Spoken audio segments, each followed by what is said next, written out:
राधे राधे। क्या आप जानते हैं कि भगवान हमारे मन को पढ़ लेते हैं? देखिए, कभी-कभी इंसान बहुत ज़्यादा संघर्ष करता है और संघर्ष करने की वजह से उसे उतना फल प्राप्ति नहीं होता है जितना होना चाहिए। कभी आपने देखा होगा कि छल-कपट करने वाले व्यक्ति ज़्यादा सुखी होते हैं और ईमानदार व्यक्ति ज़्यादा दुखी होते हैं। तो इसलिए ऐसा होता है कि छल-कपट करने वाले व्यक्तियों के जो पहले के कर्म होते हैं, वह इस जन्म वह भोग रहे होते हैं और छल-कपट करने वाले व्यक्तियों का अंतिम समय बहुत ही बुरा होता है। जबकि जो व्यक्ति निस्वार्थ भाव से भगवान की पूजा करते हैं, हो सकता है कि कुछ समय के लिए वह दुखी और परेशान हो, लेकिन अंत में उनका समय अच्छा ही होता है। क्योंकि कभी-कभी इंसान के जीवन में इतने संघर्ष आ जाते हैं कि उस व्यक्ति को ये लगता है कि अब तो ईश्वर ही हमें इस मार्ग से बाहर निकाल सकते हैं, अब तो ईश्वर ही हमें इस नैया को पार लगा सकते हैं हमारी। तो देखिए, ईश्वर हमेशा हर इंसान की नैया को पार लगाते हैं। व्यक्ति चाहे सुखी हो या दुखी हो, ईश्वर सब देख रहे होते हैं। हमारे कर्म यह निर्धारित करते हैं कि हमें कब सुख मिलेगा और कब दुख मिलेगा। कभी-कभी ऐसा होता है कि इंसान बहुत ज़्यादा हताश हो जाता है। उस स्थिति में वह अपने आप को संभाल नहीं पाता है और गलत सोच में फँस जाता है। गलत सोच से तात्पर्य है कि वह सोचता है कि इस दुनिया में भगवान भी कुछ नहीं है, सब इंसान स्वार्थी है, कोई हमारा नहीं है। इंसान इतना नेगेटिव हो जाता है कि सबके प्रति वह घृणा करने लगता है जब वह बुरी स्थितियों में होता है। तो ऐसी स्थिति में जब भी आपके साथ ऐसा हो रहा हो कि आपका सही समय नहीं चल रहा हो, कोई भी व्यक्ति आपका साथ नहीं दे रहा हो, उस समय में भी आपको ईश्वर के प्रति श्रद्धा और पवित्र भाव रखना चाहिए। अगर आप नियमित रूप से किसी भी भगवान को मानते हैं, चाहे शिव जी हो, हनुमान जी हो, महादेव जी हो या माता पार्वती हो, आप ये सोचिए कि वो आपके गुरु हैं और आप उनके शिष्य हैं। हर रोज़ सुबह उठते ही पहले आप उनको नमन करें, आप उनकी पूजा-पाठ करें, आप उनके मंत्रों का जाप करें, आप उनकी स्तुति करें। आप सोचिए कि आपके जीवन में जब भी दुःख आते हैं, तो उसके बाद सुख भी आता ही है। लेकिन वो सुख तब आता है जब आप पूरी तरीके से हताश हो चुके होते हैं। आपको लगता है कि अब इस चीज़ से बाहर मैं कैसे निकलूँगा या निकलूँगी? तो उस समय अगर आप ईश्वर की शरण ले लेते हैं, अपने आप को समर्पण कर देते हैं ईश्वर भक्ति भाव में, तो फिर भगवान आपकी सहायता करने ज़रूर आते हैं। देखिए, कभी-कभी इंसान के साथ इतना ज़्यादा बुरा हो जाता है, जबकि व्यक्ति ईमानदार भी है, झूठ भी नहीं बोलता है और किसी से लेना-देना भी नहीं रखता है। फिर भी वह इंसान बहुत ज़्यादा अपना जीवन इस तरीके से संघर्ष भरा गुज़ारता है कि मानो ऐसा लगता है कि दुनिया में कोई भी नहीं है। लेकिन आपको पता है कि अगर इंसान के जीवन में दुःख है, तो सुख भी अवश्य आते हैं, क्योंकि जो इंसान की लाइफ़ होती है, ज़िंदगी होती है, वो यू टर्न हमेशा लेती रहती है। पृथ्वी जिस प्रकार गोल है, इंसान का जीवन भी उसी तरीके से चलता रहता है। आज सुख है, कल दुःख होगा, फिर कल दुःख है तो आज सुख होगा, या आज सुखी में हैं हम तो कल दुखी होंगे और अगर कल दुःख है तो परसों सुख ज़रूर होगा। तो यू टर्न हमेशा लेती रहती है। जिसे पृथ्वी गोल है, वैसे हमारी ज़िंदगी भी गोल-गोल घूमती रहती है।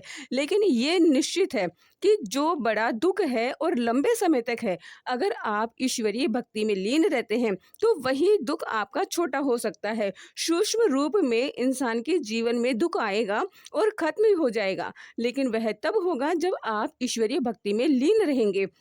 अगर आप भगवान पर भरोसा रखते हैं, आप नियमित रूप से महादेव जी के मंदिर में जाते हैं, जल सींचते हैं, आप नियमित रूप से शिव चालीसा का पाठ करते हैं, पार्वती चालीसा का पाठ करते हैं, या फिर जिस भगवान को आप मानते हैं, हनुमान जी को मानते हैं, तो सुंदरकांड पढ़ते होंगे, या फिर आप हनुमान चालीसा का पाठ करते होंगे। तो नियमित रूप से जब आप ईश्वर के प्रति कार्य करते हैं, तो भगवान आपको सुख और दुःख की नैया में पार लगा देता है। अगर सुख आपके जीवन में आता है, तो आप ये समझिए कि ईश्वरीय कृपा है, और अगर दुःख आपके जीवन में आता है, तो आप समझिए कि ईश्वर इस दुःख में हमें इस घड़ी में परीक्षा हमारी ले रहे हैं और वही हमें बाहर निकालेंगे। अगर आप सत्य मार्ग पर हैं, अगर आपको ईश्वर पर भरोसा है, तो दुःख दो जैसे 10 दिनों की ज़िंदगी में अगर किसी के 10 दिन के लिए दुःख आता है, लेकिन अगर आपको ईश्वर पर भरोसा है और आपने सोच रखा है कि भगवान ने मुझे ये दुःख दिया है, तो हो सकता है कि 2 दिनों की मेरी परीक्षा ले रहे हो, उसके बाद यह मेरे जीवन में अच्छा ही कार्य करेंगे। तो वास्तविकता में ऐसा होता है कि 2 दिन चाहे आप रो लो, लेकिन तीसरा दिन आपके लिए बहुत अच्छा न्याय करेंगे भगवान। आपके साथ कभी गलत नहीं होने देंगे, आपका हमेशा साथ देंगे। क्योंकि कभी-कभी ऐसा होता है कि छल कपट करने वाला व्यक्ति भले ही कितना ही खुश हो जाए, लेकिन अंतिम समय उसका सही नहीं होता है।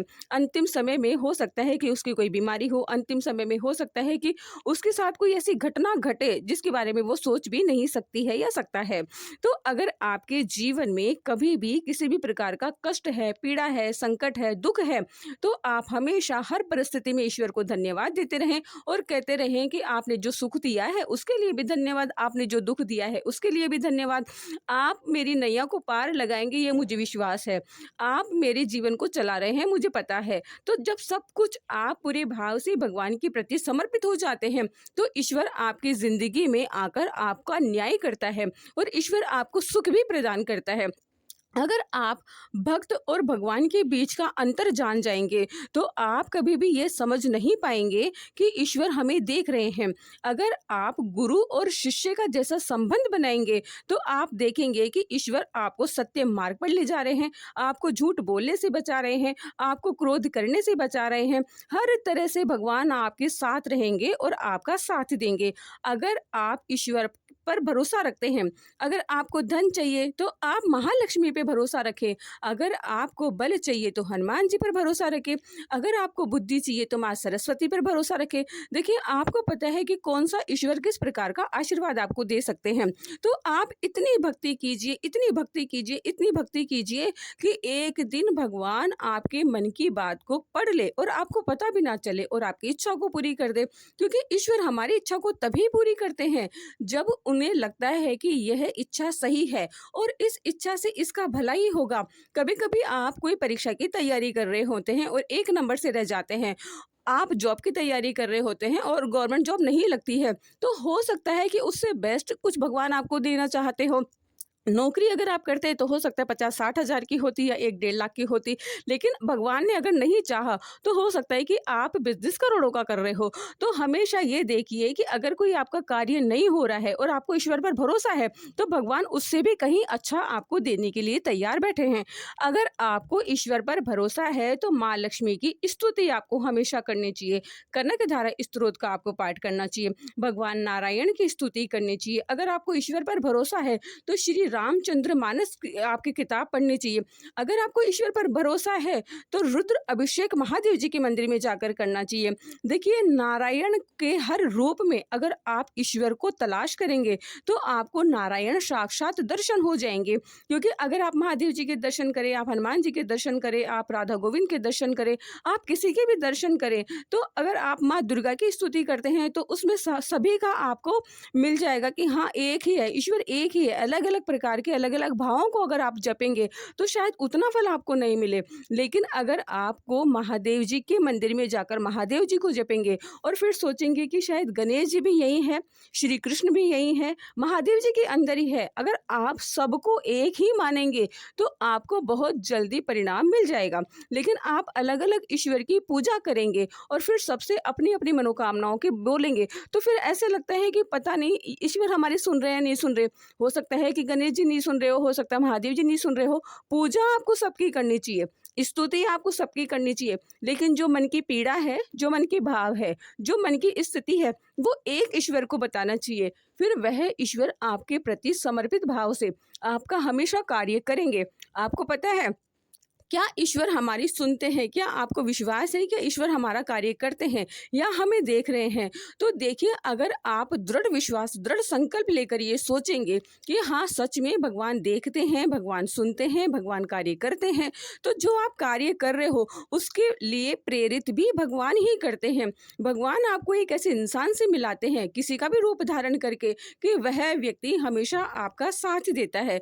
अगर आपके कर्म अच्छे हैं तो आपको जीवन साथी अच्छा मिल सकता है, अगर आपके कर्म अच्छे हैं तो आपकी संतान अच्छी हो सकती है, अगर आपके कर्म अच्छे हैं तो आपको अच्छे माता पिता मिल सकते हैं।